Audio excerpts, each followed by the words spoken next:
प्यारे बच्चों, हम अभी तक हमारा जो टॉपिक था वो सेल था। आज हम और सेल के बारे में ही पढ़ेंगे। Similarities and differences between plant cell and animal cell. हमने पढ़ा था सेल के बारे में कि जो सेल होती है ये structural and functional unit of life है। तो आज हम देखेंगे कि जो प्लांट सेल और एनिमल सेल है इनमें कुछ यकसानियत भी होती है, सिमिलरिटीज़ भी होती हैं और कुछ डिफरेंसेस भी हैं, कुछ फ़र्क भी है इनमें। अगर देखा जाए तो हमारे पास जो प्लांट सेल होती है और एनिमल सेल जो होती है इनमें जो सेम फीचर्स हैं, जो सिमिलरिटीज़ हैं, जो यकसानियत हैं इनमें, वो ये होती है कि प्लांट सेल और एनिमल सेल दोनों में हमारे पास प्लाज्मा मेम्ब्रेन या जिसको हम सेल मेम्ब्रेन भी कहते हैं मौजूद होती है। तो हम कह सकते हैं जो पहला फीचर जो है जो दोनों सेल्स शेयर करती हैं, जो दोनों सेल्स में सेम होता है, वो ये है कि plasma membrane present in both. दोनों में ही प्लांट सेल में है और एनिमल सेल में दोनों में प्लाज्मा मेम्ब्रेन या सेल मेम्ब्रेन मौजूद होती है। मैंने आपसे कहा था जो सेल मेम्ब्रेन होती है, प्लाज्मा मेम्ब्रेन होती है, ये होती है outer boundary of the cell, जो सेपरेट करती है सेल को फ्रॉम द एक्सटर्नल एनवायरनमेंट से। इसी तरह हमारे पास प्यारे बच्चों प्लांट सेल और एनिमल सेल दोनों में ही न्यूक्लियस होता है। न्यूक्लियस प्रेजेंट इन बोथ, दोनों में न्यूक्लियस होता है। इसको मैंने आपको कहा था कि जो न्यूक्लियस होता है ये बहुत ज़्यादा सेल होता है। जितनी भी एक्टिविटीज़, जितनी भी लाइफ प्रोसेस, जितनी भी फंक्शनल सेल में होती हैं, सब जो कंट्रोल करता है वो करता है न्यूक्लियस। इसी तरह हमारे पास प्लांट सेल और एनिमल सेल में दोनों में माइटोकॉन्ड्रिया होता है। तो अभी आप पढ़ोगे आगे कि माइटोकॉन्ड्रिया क्या हो गया, इसकी फंक्शन क्या है, लेकिन फिलहाल आप ये याद रख लो कि जो माइटोकॉन्ड्रिया है प्लांट सेल और एनिमल सेल दोनों में ही मौजूद होता है। इसी तरह हमारे पास जो बाकी सेल ऑर्गेनेलीज हैं, जैसे कि एंडोप्लाज्मिक रेटिक्यूलम है, गोल्गी कॉम्प्लेक्स है, लाइसोसोम्स हैं, राइबोसोम्स हैं, ये होते हैं दोनों में मौजूद, प्लांट सेल में भी और एनिमल सेल में भी। तो हम कह सकते हैं कि हमारे पास कुछ फीचर्स ऐसे हैं, कुछ प्रॉपर्टीज़ ऐसी हैं, कुछ ऑर्गेनेलीज ऐसी हैं, कुछ फंक्शंस ऐसे हैं जो दोनों में सेम होते हैं, प्लांट सेल में भी होते हैं और एनिमल सेल में भी होते हैं।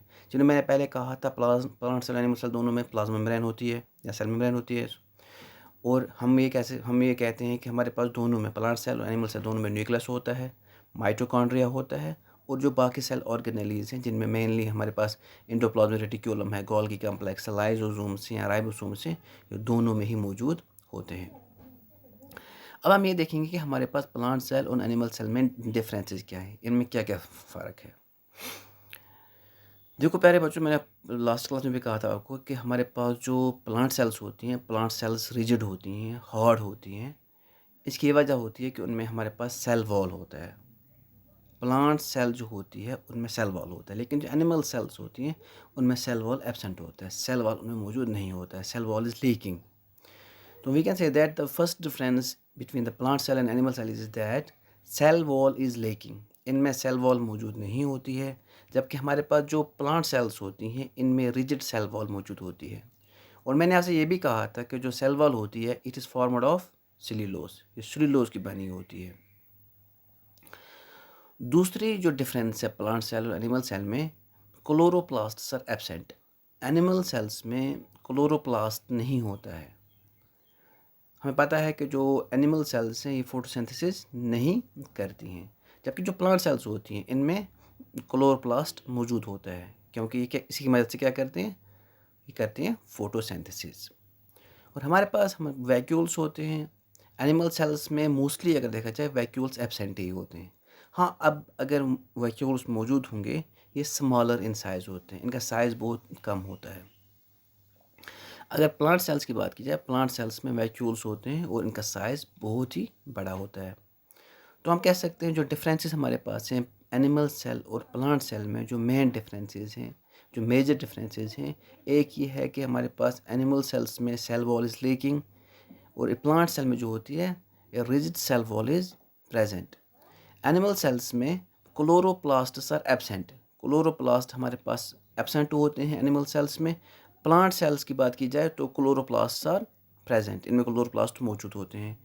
हमारे पास एनिमल सेल्स में वैक्यूल्स आर एब्सेंट, वैक्यूल्स नहीं होते हैं वहाँ पे। हाँ, अगर अब वैक्यूल्स होंगे तो इनका साइज़ कम होता है। प्लांट सेल्स की बात अगर की जाए तो प्लांट सेल्स में वैक्यूल्स मौजूद होते हैं और इनका साइज़ जो है वो बड़ा होता है। अब हम देखेंगे हमारे पास ऑर्गेनेलीज जो होती हैं, मेन ऑर्गेनेलीज जो सेल में होती हैं, उनके बारे में हमें पढ़ना है। तो हम देखेंगे ये ऑर्गेनेलीज कौन कौन सी हैं और इनका मेन फंक्शन क्या है। हमारे पास पहला जो मेन ऑर्गेनेली सेल में जो होता है न्यूक्लियस के बाद, दैट्स माइटोकॉन्ड्रिया। जो माइटोकॉन्ड्रिया है इसको हम सिंगुलर, इसका दैट्स कॉल्ड माइटोकॉन्ड्रियन।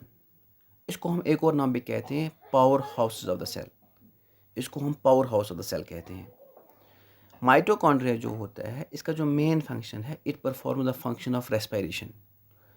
हमारे पास जो हम ऑक्सीडेशन ऑफ फूड जो होता है हमारे पास, ये जो होता है या ब्रेक डाउन ऑफ फूड हम इसको कह सकते हैं, ये break down of food mainly कहाँ पे होता है, ये होता है माइटोकॉन्ड्रिया में। तो हम कह सकते हैं जो माइटोकॉन्ड्रिया है ये सेंटर ऑफ रेस्पिरेशन है। तो माइटोकॉन्ड्रिया ये मेन फंक्शन जो इसकी है, ये perform the function of respiration. ये रेस्पिरेशन का मेन फंक्शन करता है। That means it adds in the oxidation of food. और चूँकि ऑक्सीडेशन ऑफ फूड के बाद, यानी जैसे हम कहते हैं ब्रेक डाउन ऑफ फूड के बाद क्या बनते हैं, हमारे पास वहाँ पे एनर्जी निकलती है जो स्टोर होती है in the form of ATPs।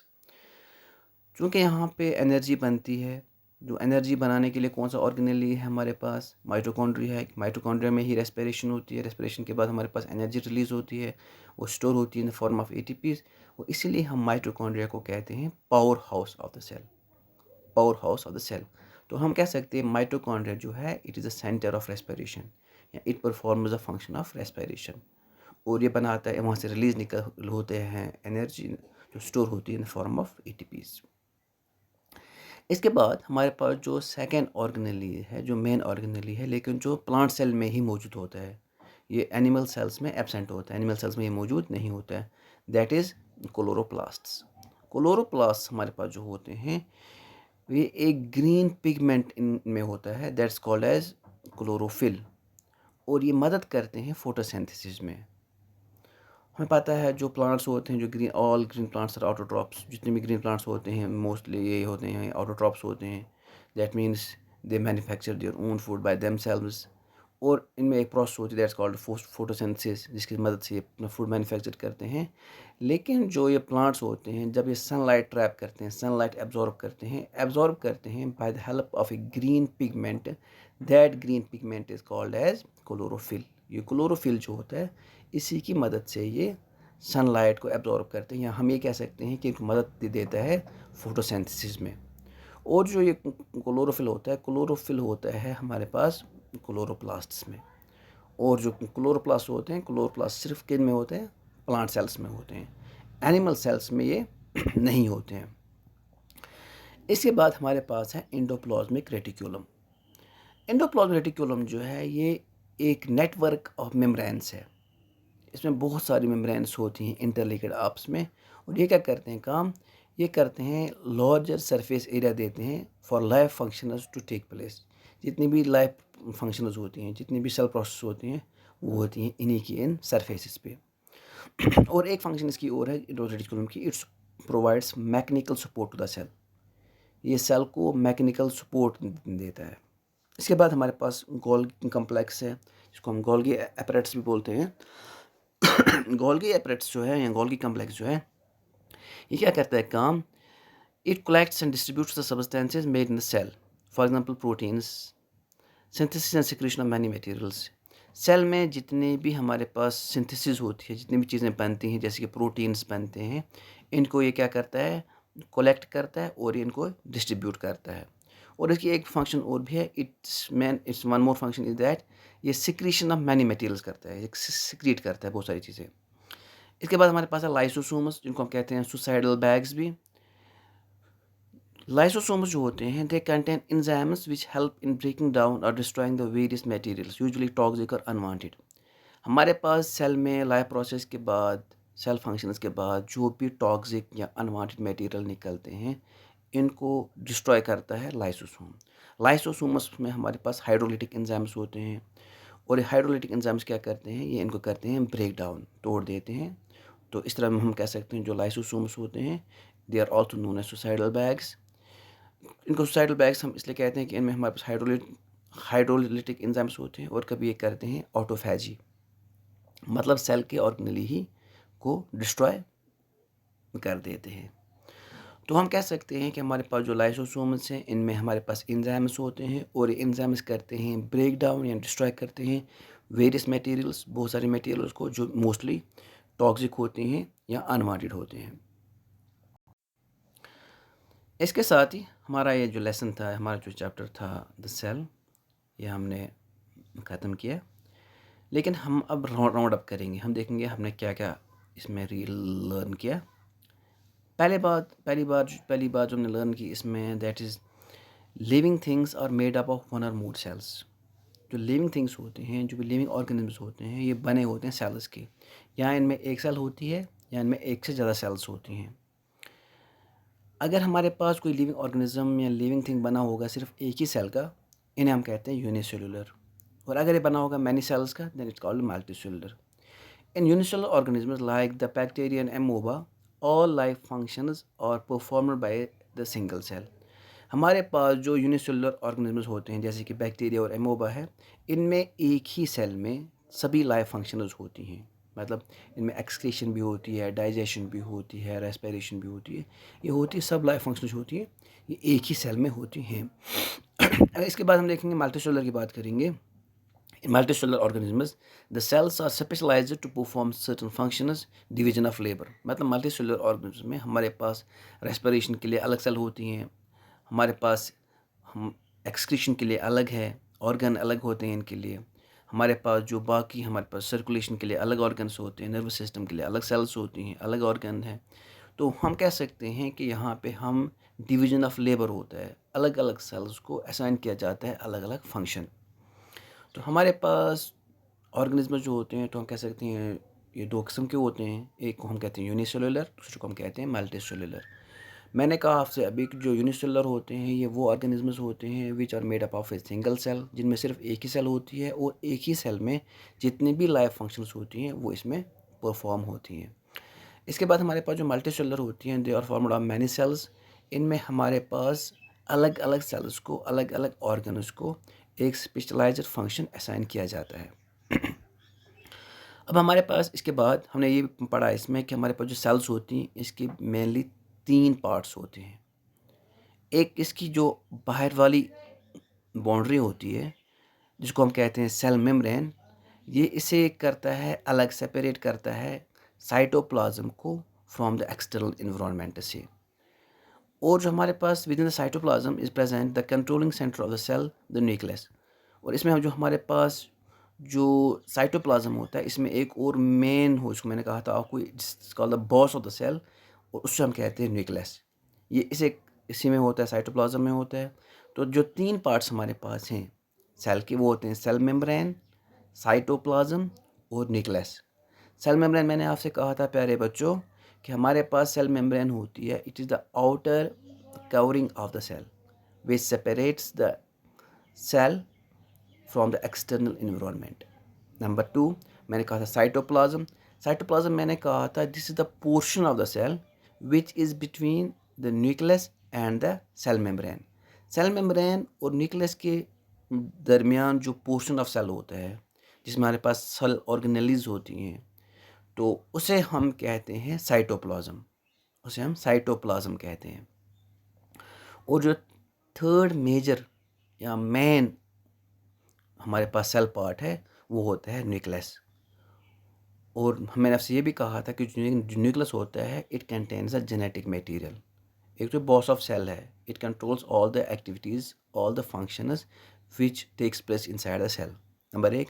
और मैंने ये भी कहा था आपको हमारे पास जो इनहेरिटेंस ऑफ कैरेक्टर्स होता है from one generation to another generation, वो होता है through the genetic material, chromosomes वगैरह से।